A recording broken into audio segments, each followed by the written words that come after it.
expensive.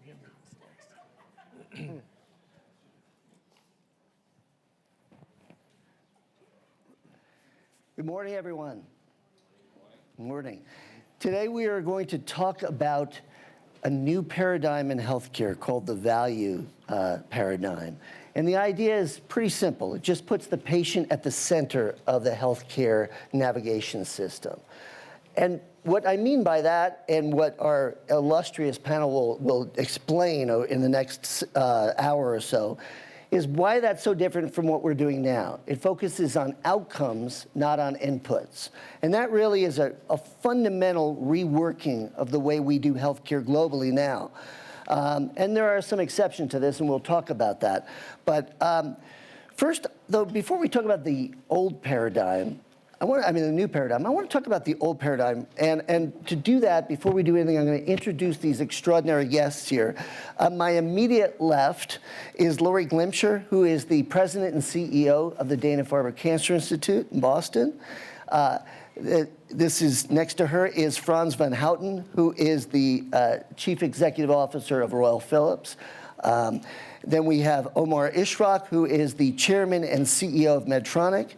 Next to him is Bruce Broussard, who is the president and CEO of Humana. And finally, on the far left is Christoph Weber, who is the president and CEO of Takeda Pharmaceuticals. Thank you all to these incredible guests. This is an amazing group because we picked this group because it covers pretty much every aspect of the healthcare continuum. Except, of course, the patient, although I'm sure we're all patients in some way. But to talk about that, I would love to get this first slide up here because this is the old paradigm. And what you can see here right over the heads, unfortunately, of some of our panelists, is the health-adjusted life expectancy globally. And what health-adjusted life expectancy means is it's life expectancy when you're healthy. So the last part of this, the years that you're sort of not healthy is phased out of this particular chart. And we can see that this is graphed against the expenditures and emerging economies versus developed economies, light blue for emerging and dark blue for the dots are developed economies. And you can see we've pretty much topped out. It doesn't matter how much we spend per capita. At this point in the current system, we are really at this place where we're not making much more progress. We're spending more and more for less and less. And in fact, this was shown in the United States, at least, just recently, where the life expectancy dropped for the second straight year, the first time that's happened in more than half a century. So, Lori, as a physician, as an immunologist, as someone who runs one of the most renowned academic medical centers in the world, you see firsthand the challenges from just taking care of people, the health. What are we doing wrong? So let me start out first by doing a reality check. And that is, let's remember that at the turn of the century, 1900, the average lifespan was 40. So there has been a lot of progress over the last 100 and some years. But nevertheless, we are looking forward to a time where life expectancy probably will decrease. And I think most recently that has been in part because of the opioid epidemic of substance abuse. But leaving that aside, all of us want to deliver the very best care with the very best treatments to everybody globally. And I think that, there are probably 4 categories where we need to improve in order to reverse the trend. And one of them is in basic research. So we still have not discovered many of the key proteins that we need to target with drugs. So basic research is essential, and hence the health of all academic medical centers is critical. And perhaps we can say a little more about that later. But just remember that academic medical centers are in a perfect storm right now. It's where the majority of basic research and new transformative discoveries take place. It's where, at Dana-Farber, for example, the new protein against which the most used immunotherapeutic, the PD-1 blockers, arose from a basic discovery.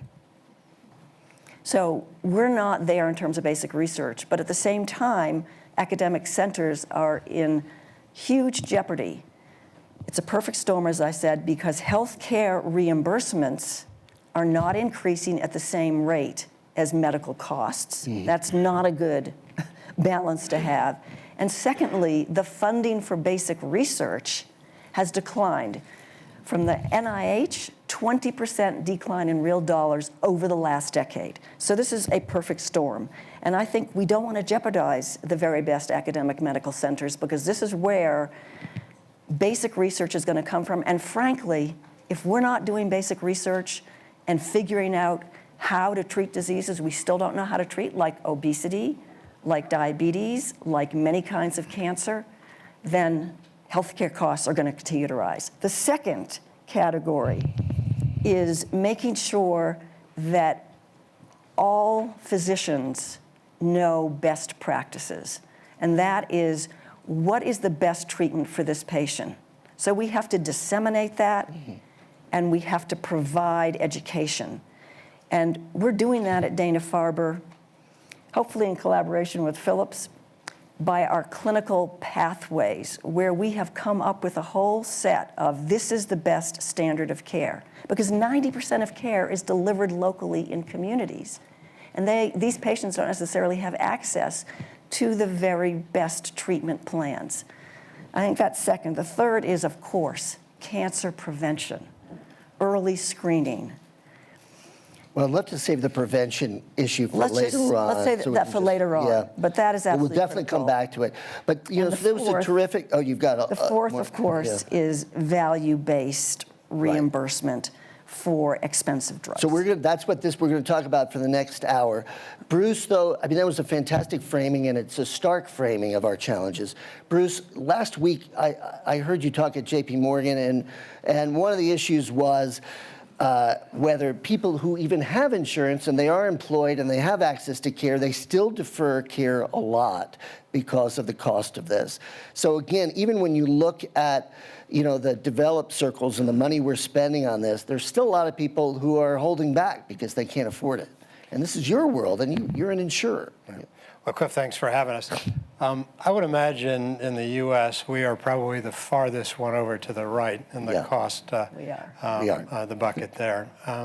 And part of I think there's a sort of a good and bad to the progression of science, and that is we are living much longer as a country and as a world as a result of the progression over the years. And that's good, but what also has happened is our lifestyle, as a result of having all the conveniences we have allowed us to live a life of luxury, but it's also allowed us to create these chronic conditions. And I know in our population, which is primarily seniors, we see 4 or 5 chronic conditions. And what we have found is that if prevention isn't attained, those conditions progress. And just to give you an example, if someone has a mild or a low severity of diabetes, it usually costs us around $1,000 per member per month.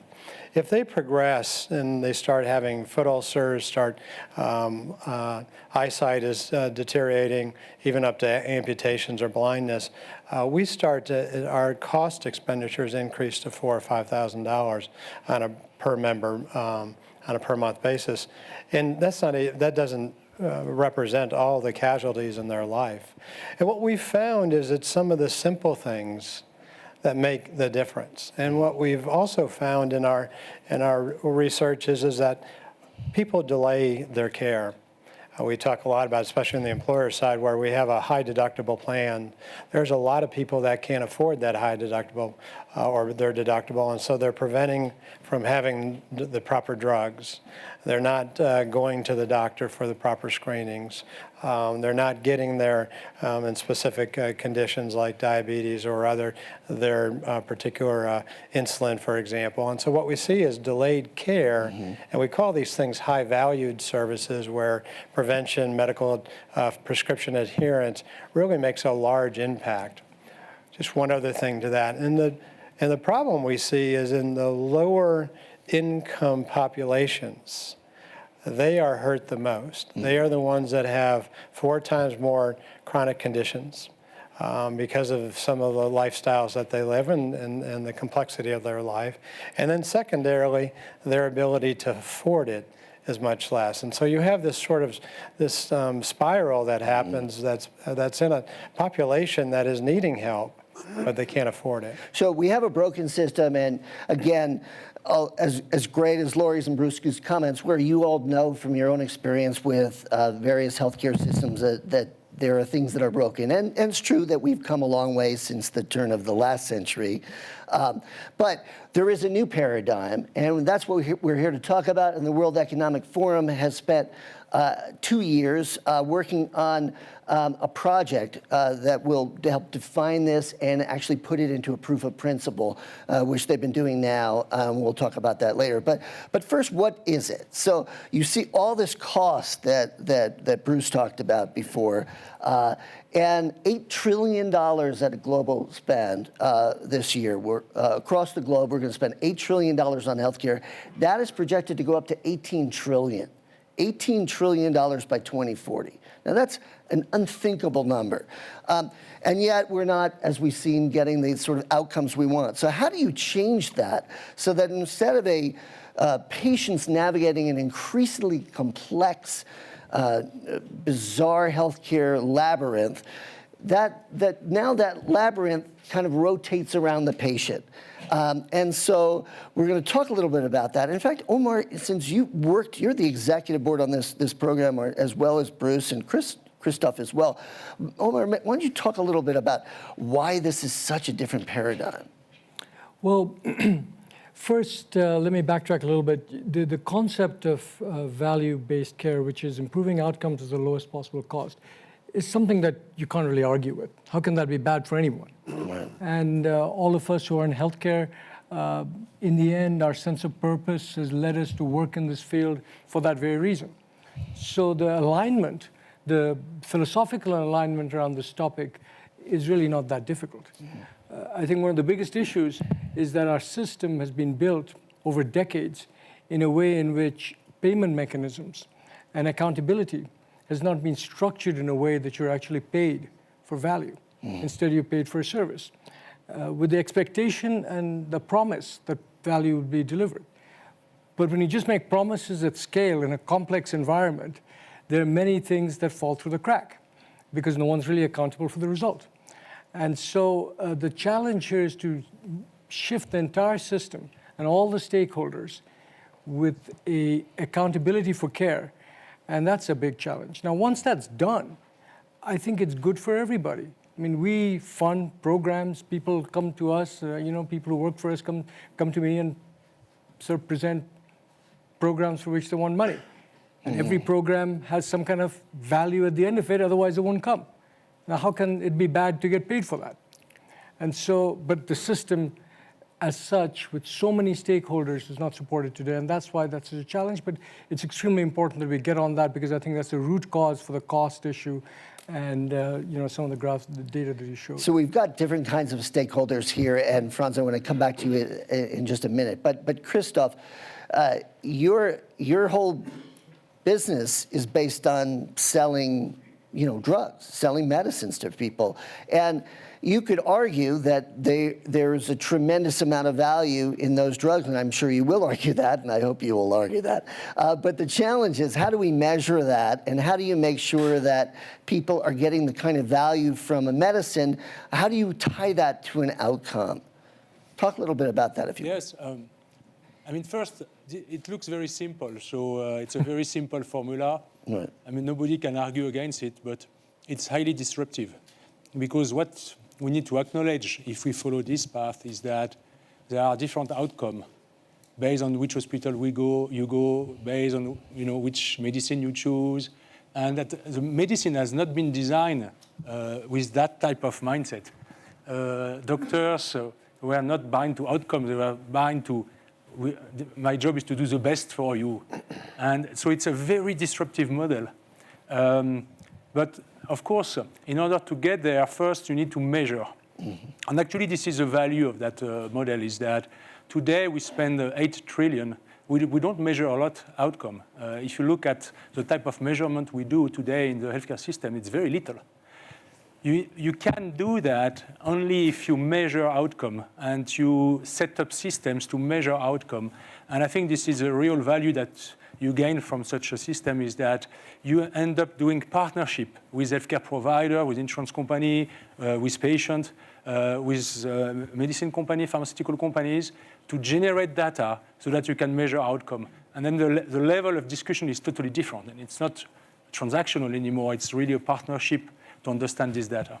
So, that's a perfect transition to Franz, because, really at the heart of a lot of this is measuring. It's informatics. If we had called this session bioinformatics, none of you would have come. So we call it the value healthcare paradigm. But Franz, your company now, the appliances are gone, the lighting's gone, all the old Philips that people knew for 120 some odd years is gone. This is a health company now, and a huge part of what you do is informatics. And measuring at a biological scale, to some extent a molecular scale, what is actually happening when there are these interventions. I take a slightly wider context, and then I'll come and answer your question. So I mean, many of the panelists have spoken about the need for a system change, and I agree with that. But the danger of saying we need a systems change is that we all wait until the systems change happens, and that is a kind of a game chicken, who moves first, who blinks. And so that's a slow process. Now, I'm hopeful because in the meantime, we can do a lot. Dr. Noseworthy of the Mayo Clinic yesterday in the Wall Street Journal had an article. He said the best medicine is teamwork. Right? You just said, one of the things we need to do is best practice. Right? And then Christoph says we need to measure. All of these things, teamwork, best practice, measurement, can be done today, right, by organizing ourselves better. So the equation of value-based care, outcomes over cost, we can measure both. Right? We can start measuring outcomes, and we can start measuring cost. But it has to be done patient-centric. Because otherwise it becomes very abstract, right? We start saying, well, population health, but I always say that's one patient at a time, right? And there's a lot of people that work very hard to get better outcomes. So we need to tear down the silos in healthcare within the hospital, first of all, right? And then hopefully between primary care and the hospital and the skilled nursing facility, make sure that that whole flow of the patient is starting to be optimized. So patient-centric care means you need to measure everything around the care pathway of that patient. You need to start correlating information from a radiology image to a pathology data source to genomics, and bring that together. So many mistakes are made in all those professional silos that we can reduce cost by just optimizing healthcare delivery, by adopting best practice. Now, we have put a big investment on health informatics because it's a great way to tear down silos, to make information flow with the patient so that the whole dossier can be integrally evaluated. We can correlate pathology and radiology and genomics data, get to a precision diagnosis, and then come to predictive care pathways as what is the most effective for this patient given their genome, and then put it in the hands of doctors. We call that clinical decision support systems, right? Where, by the way, artificial intelligence will support the doctor, not replace, but support the doctor in understanding, what is the matter and how do we help this patient. So technology can actually help tearing down the silos, become more patient-centric, and optimize, let's say, the chance for a better outcome at lower cost. So I think that's very important. I want to drill down on what's different. Yeah, go ahead. So may I just add to that by providing perhaps an example, because I completely agree with Franz here. What Franz is talking about, of course, is precision medicine, precision prevention, et cetera. So how do you do that? Because let's take immunotherapy for an example, right? There are 2 drugs out there right now, but there are many, many more in the pipeline. And we all know that the treatment of cancer is going to require combination therapy. That's how we turned HIV into a manageable disease from a lethal disease, was putting drugs together. Same thing's going to be true for cancer, but how on earth are we going to do the huge numbers of clinical trials, there's over 1,000 now, in a way that's affordable? We have to be able to predict ahead of time which patient needs which drug ahead of time before you treat them. Because, you know, drug costs are still only about 14 to 17% of all health care. They are expensive, and I know we need to do something about that, but still, remember, it's a minority of our healthcare costs. So what we really need to do is to develop algorithms from a combination of patient records, which measure outcomes. So the patient first comes in, you get their genomics, you get their imaging, you get their pathology, and you then continue doing that when they're treated with a drug. And you say, okay, what was the outcome? What was the pathology? What was the radiology? Can we now predict before we treat that patient, if we have enough patients? And at Dana-Farber, we have 25,000 patient records and 25,000 patients whose genome has been sequenced. We're going to be sequencing their immunoprofile as well. We have pathology that's being digitized. We have radiology that's being digitized. We need to develop the algorithms so that we can, in fact, do neural net learning. We can do machine learning, because right now the algorithms aren't good enough to do that. But that to me, 5 years from now or less, maybe 10 years from now, we're going to be able to look at a patient and say, this is the drug you need. And that's going to save a heck of a lot of money if we treat the right patient with the right drug.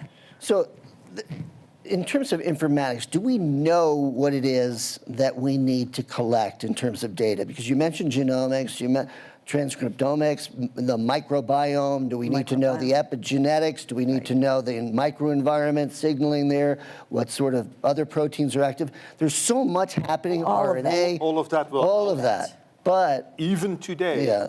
and you know, we brought out an electronic way to do the tumor board meetings in hospitals, right? Really bringing everything together patient-centric. And in an academic hospital in Europe, we found that 30% of the cancer patients were either over or underdiagnosed, over or undertreated. And that's an academic institution, right? So by just putting the data together across the various silos of the hospital, you can get to a massive improvement of cost versus outcome. And so again, I plead not only to look at, you know, what's out there for 10 years, because it put people into a complacent mode. Notwithstanding your need for your budgets on R&D, I agree with that. But we can do so much to improve effectiveness today. So, because a lot of the challenges we don't really know, we didn't know 10 years ago what's important today in terms of information. I mean, again, immunotherapy, that 100-year-old science was still in infancy, at least in terms of the excitement factor, the buzz factor of seeing real responses like we have.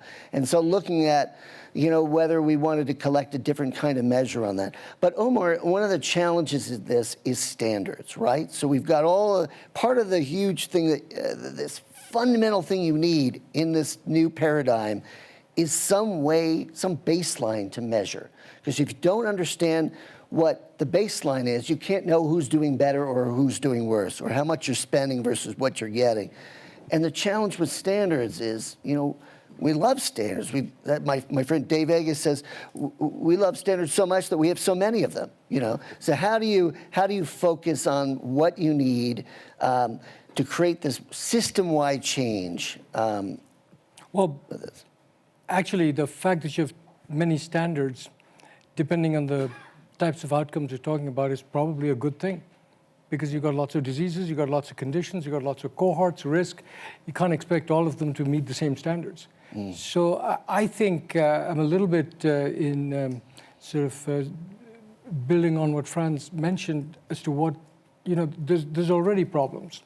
And I think picking out specific cohorts of patients, defining outcomes, which are standardized for that disease state and that risk stratified patient, is the way to do this. Now, maybe you have a methodology through which we set those outcomes, but the outcomes aren't all going to be the same.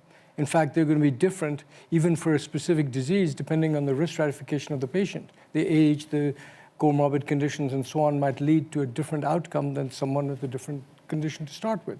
So I think the process is what needs to be standardized. The data itself, is going to be different depending on the patient. But let's not underestimate what it's going to take to actually define these outcomes, because today they don't exist. And if you cannot define the outcomes in a measurable way, to your point, you cannot baseline. And if you cannot baseline, you cannot improve. Or maybe you think you improved, but you cannot prove that you improved. Right, as we saw that first scary chart. Exactly. We think we're improving, but we're not. Yeah, Lori. So let's bring up a subject that is a difficult subject, and that is end-of-life care and what is appropriate. Because we're talking I thought about it was going to be a different difficult subject. health care costs, right? But, let me give you a little example here. My older son is a thoracic surgeon, and a patient was admitted to a hospital, which will remain nameless, a 96-year-old woman who had advanced Alzheimer's disease because she had very tight aortic stenosis. And he assumed that, of course, she would be treated with compassionate care and have a peaceful end of her life, which was only going to be a few weeks. But instead, the surgeon took her in and replaced her aortic valve. She spent 3 weeks in the ICU at great cost, and then she died anyway. So I do think the United States is, I think, the biggest problem here. We, I think, believe that if a technology exists, you should use it, no matter whether it is appropriate or not and compassionate for that person. We're going to be seeing an epidemic of Alzheimer's disease. 1 out of 3 people over the age of 85 is going to have Alzheimer's disease. We have no treatment for that. If we had a treatment, if we could even delay that by 5 years, it would be an enormous. We're already spending $250 billion in the US taking care of Alzheimer's patients. It's predicted to be over $1 trillion in 2040. And yet, how much money are we putting into biomedical research to try to figure out how to treat Alzheimer's disease? Right. Now, many in the private sector will say, okay, well, if we don't try out some of these new techniques and some of these new products and the new devices and new drugs, our innovation pipelines will dry up. We won't be able to, do the kinds of reinventions that we've seen in recent years in some cases. Christoph, I mean, part of the fear of, this, anytime you start to talk about clamping down on something, is that the innovation pipeline will dry up. This is something that I know drug makers and others have talked about quite a bit. No, I am totally in favor to debate this end-of-life care because I think this is a necessary debate because we see it in every society. It's interesting that every country is not responding in the same way, and it's actually interesting to see differences depending on the culture. But there is, I think, the necessity to look at that. I think the research for innovation is slightly adjacent to that. You take Alzheimer. For example, Takeda is very much dedicated to neuroscience and searching still for treatment for Alzheimer's disease. I think we'll continue to research. And the key actually for Alzheimer is can we generate data which allow an earlier intervention. So can we better detect, potentially find some marker to detect who is more at risk of Alzheimer, and there is a lot of science generated in this area, and then eventually find a treatment, but for more early intervention rather than late. I think that's how the system will evolve. So Bruce, every time somebody mentions some new device or treatment or other, you've got to take out your wallet and pay for it. You're a payer. That's So the concern obviously is that when we talk about all the testing we need and the new informatics and things like that, and the new sophisticated machinery, and even some of the newfangled drugs, that's coming out. So you have to pay for that. I mean, so how do you imagine what the paradigm has to look like for you to get the most value out of that? Well, similar to what Omar was talking about is that if we look at it over not a particular treatment, but you look at it over a condition, you look at it over treating somebody over a period of time, and for us, our average customer stays with us for 7 to 10 years. And so if there are interventions early on in that relationship or during that relationship that we can impact that condition, whether the condition is cancer to diabetes to COPD, or then we are all in. We're all in, and so we're less about the utilization of a particular treatment. We're more focused on how does that extend life, and how does that extend the health of somebody and prevent the disease from progressing. So, so you said your average patient stays with you, or customer stays with you, how long? 7 to 10 years. 7 to 10 years. The problem so cancer is a multi-decades in progression, cardiovascular disease, multi-decades in progression, dementia, Alzheimer's could be many decades in progression. A lot of the things we're thinking about, if we're really thinking about moving to a prevention paradigm, how do we figure out in this model or another model, how to pay for that if you're only, if you're going to pay for somebody for 7 years and you're not going to see the benefit of the reduced burden of disease, it's pretty hard to get you and others. Yeah, Franz. Well, we need to make a distinction between primary prevention and secondary prevention, right? So if you have a primary prevention issue, make sure the person doesn't get sick in the first place. Right? You need to think about education, food habits, environment, pollution. But secondary prevention is where the big cost savings can be made near term. Right? And there I would argue 7 to 9 years is long enough. Right. Because in that time you can optimize a whole lot. Yeah. And there I think better collaboration between the various industries can help, right? The care providers, the payers, technology companies. And now we need to demonstrate that innovation has clinical outcomes. Yeah. And Christoph, you mentioned, medication compliance, right? All of that. And here is where I think the IoT and the cloud really is going to help us to create new models of engagement with patients, to help them, first of all, in lower cost settings, but secondly, tying the data together to make sure that somebody, for example, you mentioned COPD, that has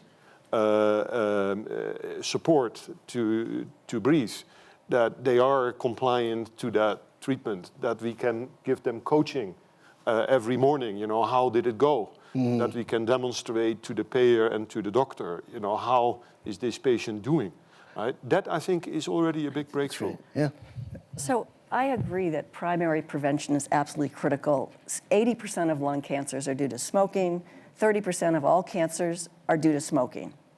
And we and many other cancer centers and institutions, of course, have programs out there in the community. But we have another huge epidemic, which is obesity.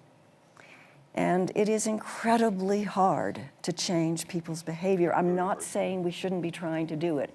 And I think some of these new smartphone apps will help so that you're always in contact with the person.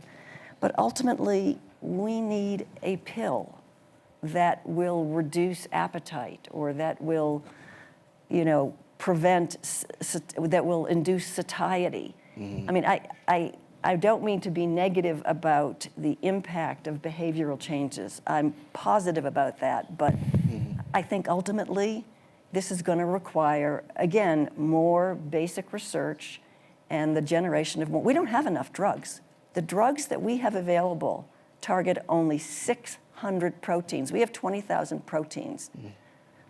We got a huge amount left to discover in terms of new pathways and new drugs. So, Cliff, I think there's probably different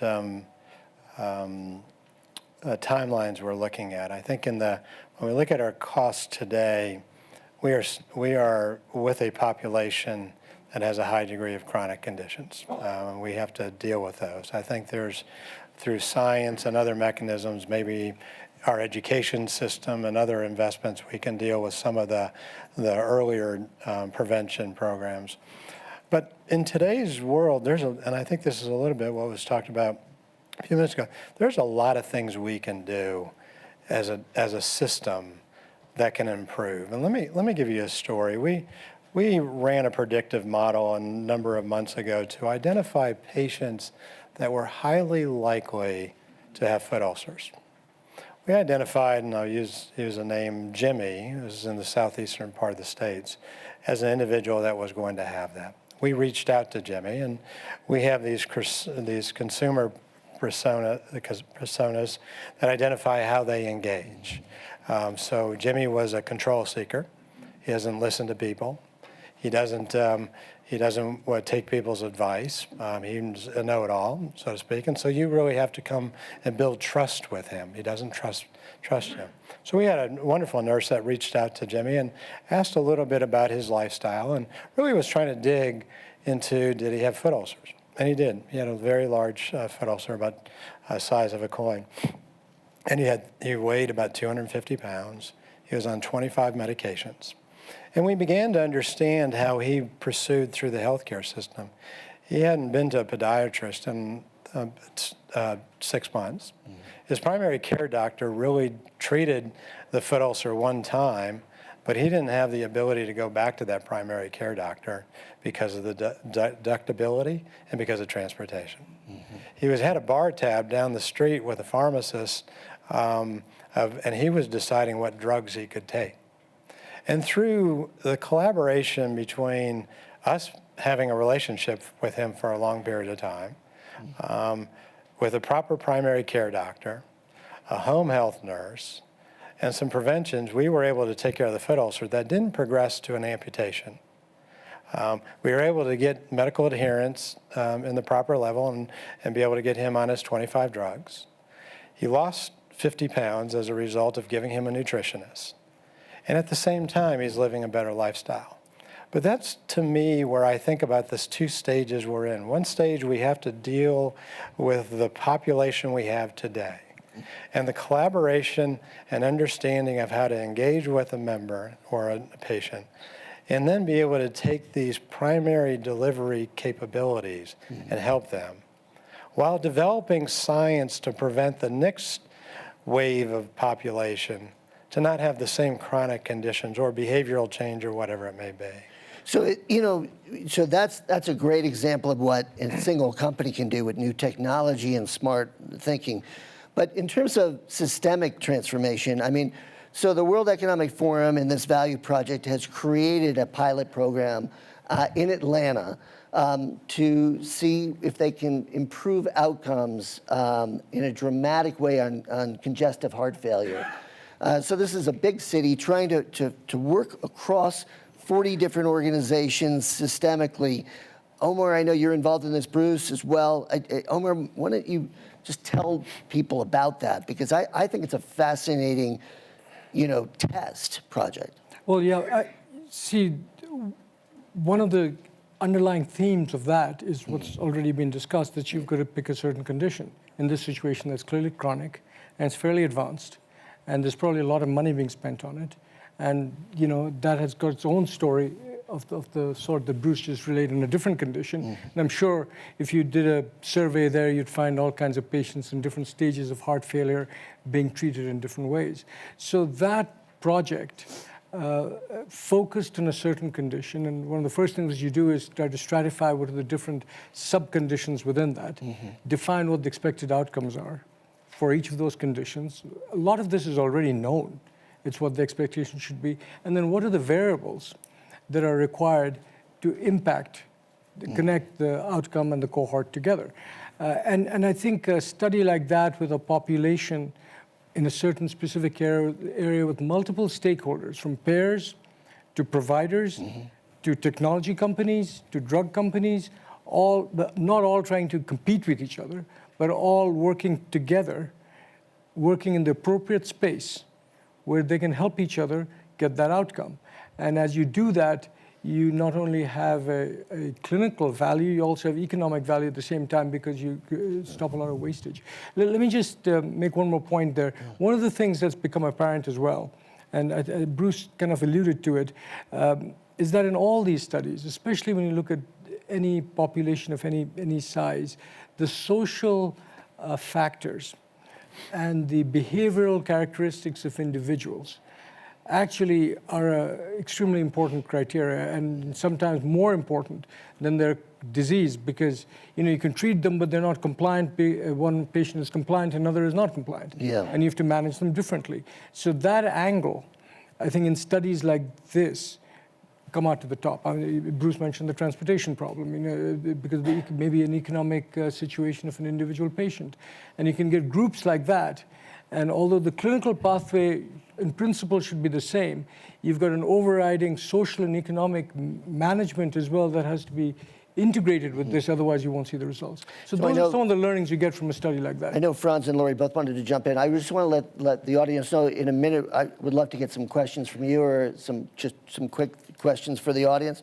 So, but just think about that perhaps. Yeah, well, so we all, I think, seem to agree that there is a lot possible, right? And in the beginning, I said, let's not talk too much about system change because we can do so much. But this discussion around, secondary prevention does require some kind of a systems change. The first systems change needs to relate to the same data. That is the promise, right? We all entrust our financial health to the cloud. We have our social life in the cloud. But many countries in this world are schizophrenic when it comes to health data, right? And in Europe especially. In Germany, it's not even possible to take your data across a state border, let alone the country border, right? Let alone that you can start mining it to do this kind of preventative actions that Bruce talks about. So I do think we need to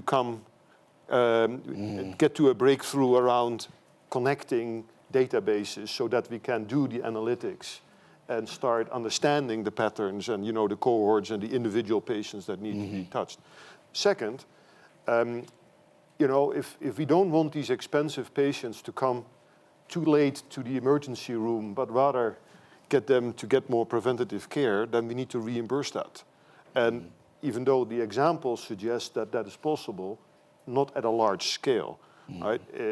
Philips partners with several large IDNs in the United States around telehealth, and telehealth has been a promise for a long time. But it's cost avoidance at best for the hospital. It is not a reimbursed kind of line item. So it's not bringing the patient in enough, well, so incentivizing it. At best, cost avoidance, right? It's not reimbursing the healthcare centers. Right. So a hospital that may do something just to avoid the patient coming back within the next 30 days. Right. But for a long-term, let's say, congestive heart failure patient, you need to start reimbursing that provider for doing the care at a distance. And I would imagine for cancer that will not be different than for COPD patients. So I would hope that we can also get breakthroughs on these systems. Right. I just wanted to bring up another huge risk factor. So along with what all of you have said, I mean, we know that about 40%, roughly 40% of healthcare dollars goes to the 5% of sickest patients. And those are patients who have multiple chronic diseases, diabetes, obesity, heart disease. But it turns out that the biggest risk factor for readmission to hospitals is mental health. And what are we doing about supporting and paying for mental health? I think we mustn't forget that that is actually the biggest risk. It makes patients non-compliant with their medications, makes them not return to in the community, right? In the community, yeah. So we got to be thinking about that. I encourage you all to go to the session we're going to have on mental health tomorrow, and it's in your program, about incorporating that into the value health system. Do we have a question or comment from a quick, right here in the first row? Could you just identify yourself? Yeah. Well, my name is Ayman Tamer from Saudi Arabia. I really enjoyed the panel. I have a question. we have a microphone for you. My name is Ayman Tamer from Saudi Arabia. I'm in the healthcare business. I find the biggest challenge will be in the client. Until we have technology that will allow us to reach to the patient and carry out preventive medicine or preventive healthcare provision at home, we're going to have a lot of resistance. Today, our country is facing a large transformation. And part of the Vision 2030, which is brilliant, is to transform the healthcare facilities from diabetes, all the radiology and so on. The point is that the client doesn't know the deliverables they want. And that's very risky. Even with education and RFPs, we're facing a big challenge. And I think that resistance will continue until we can surpass the client or override the client and go straight to the patient, where we can extend our preventive healthcare. So I think that's a good question. Proposal. Somebody want to talk about the fact that we have all this new technology that is going to put the patient more in the center of her care. Does somebody want to address that? Well, you know, one thing though, in all of this, the patient is at the center because you're measuring Right. the patient's outcome and what it costs in the end the patient in some way, either through their taxes or through direct payment in some countries. But in the end, the value is outcomes over cost. But I do want to make the point that in all of this, you know, we want money, we want to be reimbursed, but we'll go down the same path unless the reimbursement is tied to an outcome. You have to have that. And so the definition of the outcome, the baselining of the outcome, relevant to patients, is the task that we're on, and that has to be a granular task. This is like disease by disease, condition by condition, and you know, you just got to do this brick by brick. It's not gonna, there's no magic solution. Lori, I mean, the etiology of disease is multifactorial, and we know that we described this long process of the progression of so many chronic diseases. So how do we identify specific outcomes? I mean, maybe something is helping in some little way, or how do we identify that? Well, I think it's easy to identify outcomes in cancer, which is what we focus on. Does somebody's tumor regress or does it progress? And we keep very careful records of that, but here's a perfect example of tying reimbursement to outcome, and that is the CAR T cells, right? So we have there are two products on the market now. One is for your acute lymphocytic leukemia in kids and adults, and the other is from lymphoma. That's Novartis and Gilead Kite. And what they have said is, here, the product costs $475,000 or $375,000, and we will only charge you for it if the patient responds. The patient doesn't respond, and these are desperately ill patients for whom no other treatments have worked. They are on death's door. And there is an amazing response in a great number of patients, although there is some toxicity associated. But that's exactly the model. what you're saying, Omar. But that's a challenge, though, because particularly in the case of cancer, you could have a partial response for 30 days or whatnot. But let me how do you, well, there are clinical trials that people do. Right. So, you know, all of us, certainly pharmaceutical companies and device companies and equipment manufacturers, we do clinical trials. Clinical trials are science-based, but clinical trials are done under sort of protected conditions where cohorts are clearly defined, outcomes are measured with discipline, all the variables are managed. Translating that to the real world, those fundamental features have to be translated. Otherwise, if you just throw it into the real world, you'll treat the wrong people. You need many more smaller, more efficient clinical trials. Yes. You need more phase 1 trials, And more quicker. basket trials. Adaptive where you trials. identify the genomics of a patient, you're able to predict what they might respond to, and then you can do a very small trial, get the readout very quickly. And then you don't treat the other 95% of patients who don't have that genetic Right, mutation. and then translate that to a payment mechanism. Exactly. Rapidly. All right. We have a bunch of questions. I want to make sure we get one on this side, and then we'll come back. So how about right here in the first row? Hi, my name is Andre Robb, a practicing oncologist in charge of a network statewide in New Jersey. I have two questions. One of them is that clearly we are at an inflection point in many aspects in medicine, and we talked about value-based care today. I'd like the panel to comment on new models of reimbursement and how we go away from fee-for-service and global reimbursement. and how we apply this in the real world. And the second question is that what we are learning from the Western world trying to fix healthcare on how we can prophylactically, if you want to call it, expand this globally so that we don't have to relearn this in other emerging countries. Okay, we only have 10 minutes, so we'll just I'll try. try yeah, to take yeah. it. I think what we've found in payers, in providers that are trying to move from a fee-for-service dependent to a more value-based is that you have to take steps, and we call it path to risk. And so you'll have a base payment that would be more on fee-for-service orientation where there's a volume-based model to it. And then there are cost and quality indicators within that payment mechanism that then allows you to receive bonuses to that. So you don't, what in our industry the slang is, you don't take downside risk, you only take upside benefit there. That's the beginning step. And then you just sort of adjust that over time as you make your changes in your infrastructure, your process flows, and your outcomes to take more and more risk, and you participate in more of the upside and downside of the program. What we find is it's a big change from fee-for-service, and a little bit I think what Cliff and the team, the panel was talking about, because you're used to billing and collecting, and you're used to maximizing the treatment during that period of time, and that's sort of what your systems are built up, that's what your workflow is built around, that's what your informatics is built around, is how am I going to get paid for this, and how do I get it through the system, and it's a lot of volume.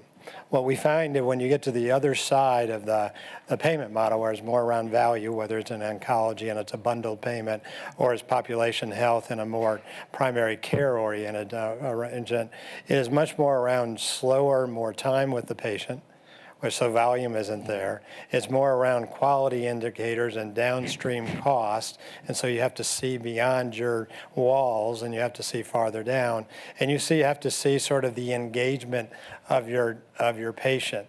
And that engagement is that if you send them to a specialist or a subspecialist, you need to make sure they get the appointment and they go to it. And they can afford the copay. If you give them medicine and a prescription, you make sure they get the prescription and they stay on it. And that downstream effect and that volume versus quality of time with the patient is what we have found is the biggest change in the workflow and the data and the technology to make that, as opposed to the payment. Everyone talks about the payment, but I got to tell you what I see is not the payment model that's driving it. It's the informatics, it's the measurement of the quality, it's the workflow in the model, and it's the risk you take of running from a volume-based model to more of a quality orientation to the engagement of the member or the patient. Okay, let's get. Oh, go ahead, No, no, Lori. no. No, go ahead. Okay, that works, that's good, but what you're saying is spending more time with the patient, and that's the problem. Our physicians are burning out because they don't have enough time to spend with the patient, but if they don't see more patients, we can't keep the hospital alive. So either one has to increase the amount of reimbursement so that it at least equals medical cost. So to allow physicians to see, and you know, at Dana-Farber, I have to say, we spend a lot of time with each patient, but our margin is razor thin because of that, and it's because of healthcare reimbursements in Massachusetts not keeping pace with So there have to be a profit and loss change in the whole system, right? Because also within hospitals, sometimes there are profit centers. Right? And if you want to optimize the resource allocation along the health continuum of an individual patient, you may want to redirect resources to the prevention or to, let's say, the counseling or the mental health. But that is not how the system works today. So we'll have to see a change in the P&L management. Now, your second question with regard to emerging countries, very important.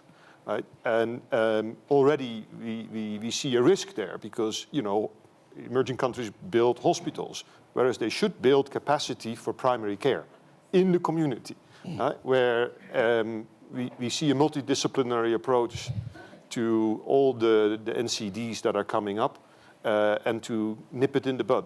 Right? But money for primary care in most emerging countries is not available. Philips has pioneered community life centers that actually will drive the economy of a village.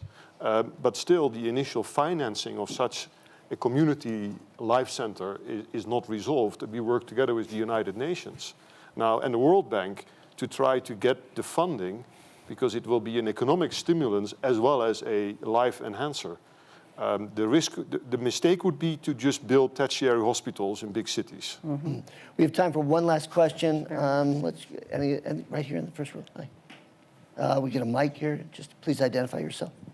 My name is Katja Iversen, and I work for an organization called Women Deliver, who work to drive investment in girls' and women's health and rights and well-being. I work with several other people on the panel. My question is, can you apply a gender lens to what you have just said? If we look at the care system, we have a feminization of the health workforce. We have the care in the families, and it's often taken care of by women. I know that the work that you have done in Kenya in the community health also has a very strong gender angle, but I would love to hear the gender angle on some of the other points here, also on the research. Well, let me talk briefly about the gender issue, which I see no gender bias in terms of taking care of women, certainly not at the institutions I've been at. So I don't see any gender bias there. Where there is gender bias, of course, is in senior leadership. There are still a scarcity of women in senior leadership positions. And that's unfortunate because we need to be role models for all the new physicians and the new scientists that are coming online. And that, you know, here we have 21% women at this meeting. All of our co-chairs are women, and I applaud that. I think that's great. But we have a long ways to go. And, you know, I was at the Mercer breakfast this morning, and that was a topic of discussion. So, yes, you're absolutely right, and we need to do something about it. And that, in part, means putting our money where our mouth is in terms of supporting the careers of young women. It's also important that so many caregivers are women, and that burden falls unduly on them. We just have 1 minute left. I want to alert you all to this fantastic report that is just being released today. If you go on TopLink, you can actually download a copy of this report, Value in Healthcare. It's the second-year report, and it's just hot off the press. I want to thank my extraordinary panelists, Lori, Franz, Omar, Bruce, and Christoph. Thank you all so much. Thank you.